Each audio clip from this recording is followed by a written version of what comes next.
En este día miércoles, ya a la mitad de la semana, estamos estudiando un tema muy interesante que será etapas del pacto. Ya hemos hablado acerca del pacto eterno durante toda la semana, hemos conocido los nombres de Dios y también el cambio que sufrió, podríamos decirlo de esta manera, o que experimentó Abraham para convertirse en Abraham. Pero hoy vamos a hablar sobre estas etapas con la ayuda de nuestro pastor Dani Perla, así que atentos a la lección de este día, le invitamos a que nos acompañe en esta oración. Nuestro bondadoso Padre eterno, gracias te damos porque tú nos enseñas con tu palabra a fin de que nosotros podamos ser instruidos en la salvación, en esta sabiduría divina que tú das en tu palabra para nuestra salvación. Así que en el tema de hoy, ayúdanos a sacarle el máximo provecho, lo rogamos en Jesús. Amén. Amén. Pastor Dani Perla, hemos hablado ya varios elementos sobre los nombres de Dios, cómo esto nos ayuda a reconocer que Él va a cumplir su pacto, el cambio de Abraham es su nombre para que pudiera mantener su fe. Pero parece que con Abraham Dios tuvo varias interacciones, pastor. Y ahora yo quiero hacer una pregunta, así quizás rapidita y sencilla. ¿Cuáles son las etapas del pacto con Abraham? Ya que hablamos varias veces de Abraham y de Dios, ¿cómo fue que se estableció este pacto? ¿Qué etapas llevó? Nos puede servir mucho a nosotros. Sí, bueno, recordemos que Dios se le apareció a Abraham inicialmente. Lo tenemos en Génesis, el capítulo número 12. Sí. La primera mención o etapa del pacto con Abraham, que más tarde es conocido como Abraham, una letra que hace una diferencia según estudiamos ayer. De paso, si usted todavía no lo ha estudiado, regrese al tema de ayer que va a ser muy importante. Ahora, ¿por qué Dios va añadiendo? Recordemos algo, hermano Gerson, que Dios solo tiene un solo pacto. Ajá.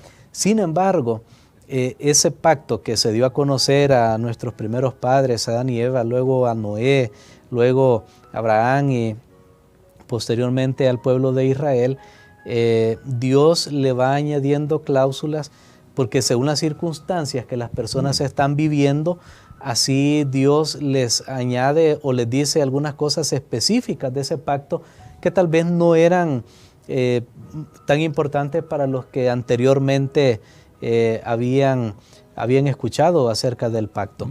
Así que voy a poner un ejemplo. Por ejemplo, al pueblo de Israel, al pie del monte Sinaí, de la ley, podemos decir, porque ahí se les dio la ley, Dios les dice, yo quiero que toda la nación sea un sacerdocio. Así es. Eso no se lo había dicho a Noé. Sí, ¿no? Entonces ahí podemos ver que Dios va añadiendo.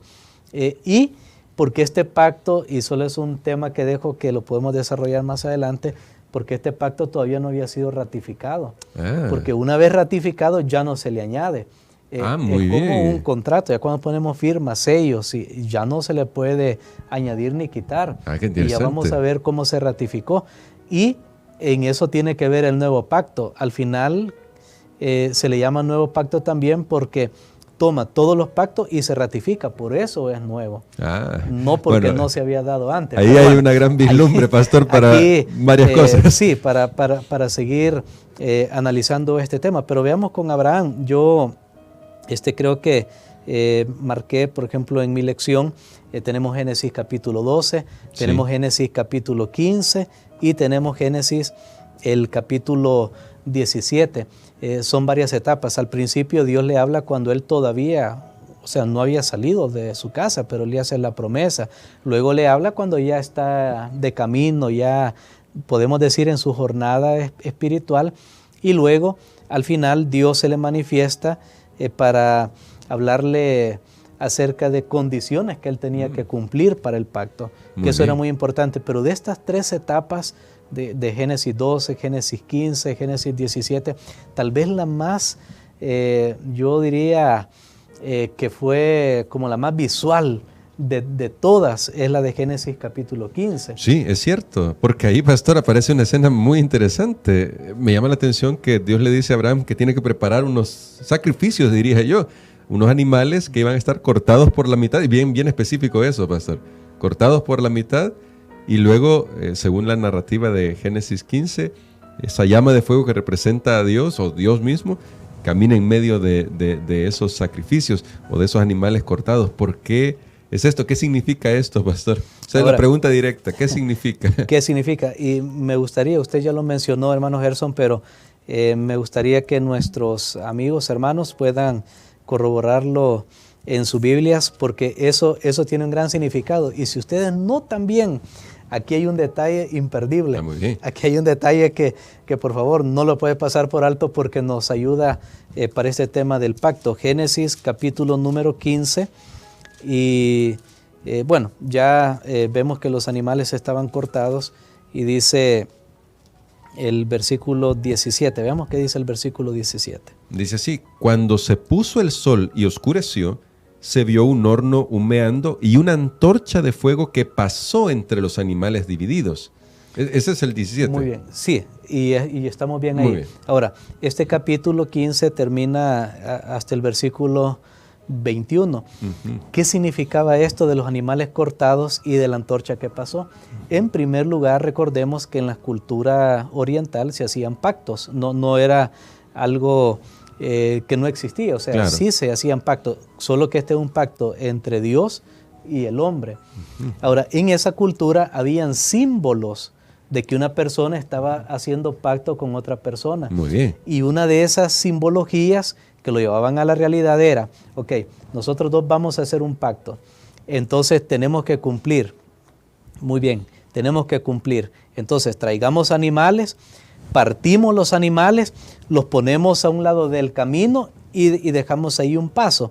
Ok, entonces los dos que estamos haciendo el pacto tenemos que pasar. Y lo que en otras palabras al pasar estamos diciendo es, así se haga con nosotros si no cumplimos el pacto. Wow. Es decir, si yo no cumplo el pacto, me tiene que pasar lo que le pasó a los Lo mismo que le animales. pasó a los animales, tienen que morir. Wow. Ahora, por eso es que se partieron los animales, porque era un rito y que se hacía también, como lo mencioné, en la cultura donde Abraham vivía. Claro. Ok, pero si ustedes notan aquí en el texto, Dios está haciendo un pacto con Abraham. Entonces, Abraham y Dios, los dos, tenían que pasar en medio de los animales para decir, así se haga con nosotros. Ajá. Si no cumplimos. Así debería ser por lo que nos explicó. Pero ¿qué dice la Biblia? Que Abraham no pasó. Si ustedes notan, Abraham no pasó. Quien pasó fue una antorcha que representaba a Dios. a Dios. O sea, Dios sí pasó. Y Dios sí dice, ok, así se haga conmigo. Imagínense, Dios que es Dios. Así se haga conmigo si yo no cumplo. Y él sí pasó y Abraham no pasó nunca. Wow. Ahora, esto tiene una gran lección espiritual, hermano Gerson. Gloria a Dios que Abraham no pasó. Gloria a Dios. Porque Abraham Sí. no cumplió al final. Sí. Al final quien cumple es Dios. Y entonces Dios asume nuestra culpabilidad. Y al final quien termina muriendo por haber quebrantado el pacto es Él y no nosotros. Wow. Qué Eso tremendo. es el simbolismo que hay aquí en esto, que podemos pasar por alto esta historia. Y cuando digo que Abraham no cumplió, no me refiero que Abraham no hizo su parte, como lo vamos a ver. Él obedeció y la obediencia en el pacto es importante. Pero Abraham tuvo errores también. Claro. No fue, un cumplimiento Impecable, digamos. Esa es la- perfecto, no. Y démosle gracias a Dios. Por eso me gusta esta parte del pacto, porque al final Dios dice, ¿saben qué? Yo estoy haciendo el pacto, yo tomo la iniciativa. Al final yo voy a cargar las consecuencias de que ustedes rompen y quebrantan el pacto. Wow. Y Dios lo hizo por amor, por esa antorcha que fue representada. Gracias a Dios. Gracias a Dios. Bueno, este es un pensamiento solemne y yo espero que ustedes que están allí escuchando o viendo esta transmisión, así como nosotros, sintamos la presencia de Dios en esto, de cómo Dios está obrando. Luego, pastor, de esto aparece una escena muy interesante. Dios le pide a Abraham la circuncisión como una señal externa, podemos decir, de pacto. No sé si usted podría comentar algo sobre esto o también porque podemos todavía comentarlo en las condiciones del pacto, porque sí es un tema bastante interesante por todo lo que implica y que a veces también se ha malinterpretado el hecho de que existe la circuncisión. Sí, y por esa razón vemos que el pacto es importante, porque que se va añadiendo alguna explicación. Dios le dice, bueno, va a haber una señal. Allá con Noé fue el arco iris.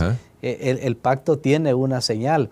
En este caso con Abraham tiene la circuncisión, que era también un acto físico, donde se cortaba el prepucio del hombre, y eso iba a ser practicado por todas las generaciones, por todas las descendencias de Abraham, pero sucede que eso ya no es practicado hoy. Ajá. Y algunos dicen, no, tal vez tú tienes que practicarlo si tú te vas a salvar.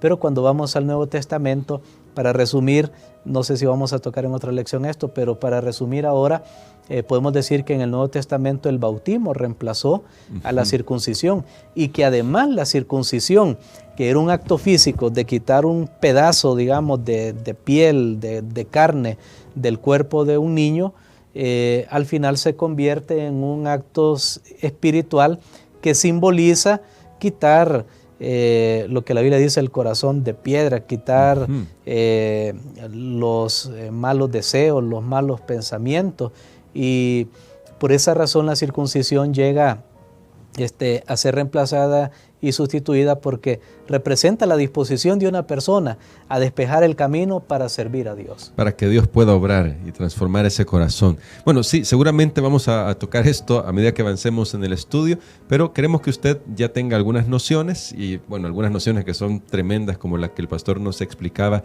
sobre ese ritual tan especial que aparece en Génesis 15, y hoy todo lo que queremos decirle es: permita que el Señor toque su vida, trabaje en su corazón, porque Él ya pagó el precio.